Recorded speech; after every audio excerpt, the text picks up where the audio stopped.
ఈ car race కేసులో కేటీఆర్ కు ప్రశ్నల వర్షం కురిపించింది ఏసీబీ 6 గంటల పాటు 80 ప్రశ్నలు సంధించింది.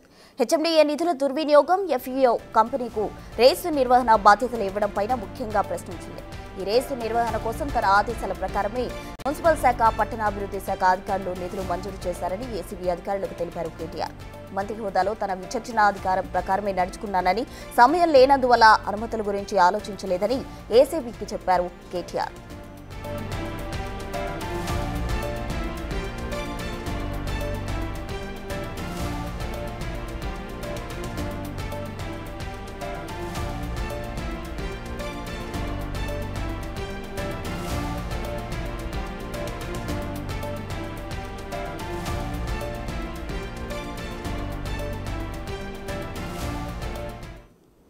ఫార్ములా ఈ కార్ రేస్ కేసులో కేటీఆర్ కు ఏసీబీ నిన్న ప్రశ్నల వర్షం కురిపించింది. అయితే దాదాపు 6 గంటల పాటు 80 ప్రశ్నలు కూడా సంధించినట్టు సమాచారం. పూర్తి వివరాలు అందించేందుకు మా ప్రతినిధి రానా సిద్ధంగా ఉన్నారు. రానా, చెప్పండి, ఏసీబీ అధికారుల ప్రశ్నలకు కేటీఆర్ ఏ విధంగా సమాధానం ఇచ్చారు? పూర్తి డీటెయిల్స్ ఏంటి?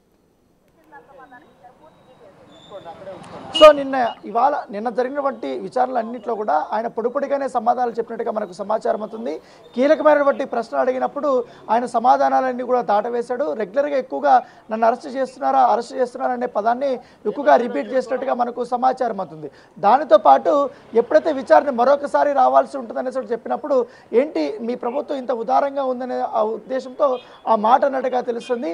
ఎప్పుడైతే ఎంక్వైరీ రూమ్కు బయటకు వచ్చిన తర్వాత 2 గ్లాసులు వాటర్ తాగి అతను తన లాయర్ దగ్గరికి వచ్చారు. లాయర్ దగ్గర నుంచి కూడా బయటకు వచ్చినట్టుగా చెప్తున్నారు. అయితే బయటకు వచ్చిన తర్వాత మాత్రం కేవలం నన్ను 4 క్వశ్చన్స్ అడిగారు, వేరే క్వశ్చన్స్ ఏవి అడగలేదనేసి కూడా అతను బుకాయించినటువంటి విజువల్స్ కూడా మనం చూసాము. తర్వాత పోలీసుల మీద చిందులు వేయడం ఇవన్నీ కూడా జరిగిన నేపథ్యం ఇప్పుడు. అయితే ఇవాళ మరొక కీలకమైనటువంటి విచారణ ఏసీబీలో జరగబోతుంది.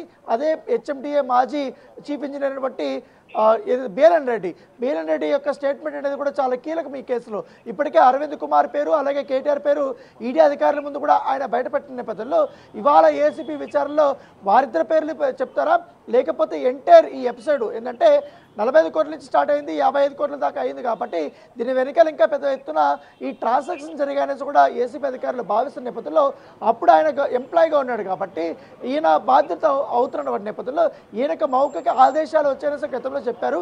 ఎవరిచ్చారు, దేనివల్ల వచ్చారు, ఎట్లా ట్రాన్సాక్షన్ జరిగింది, దాంతోపాటు దీంట్లో అరవింద్ కుమార్ యొక్క పాత్ర ఎంత అనేది కూడా ఇవాళ విచారించబోతున్నారు. సో బేలన్ రెడ్డి యొక్క స్టేట్మెంట్ అనేది కూడా చాలా కీలకంగా అవుతుంది. కాబట్టి ఆయన కూడా ఇవాళ 6 గంటల పైన విచారించబోతున్నట్టుగా మనకు సమాచారం అవుతుంది. Thank you Rana.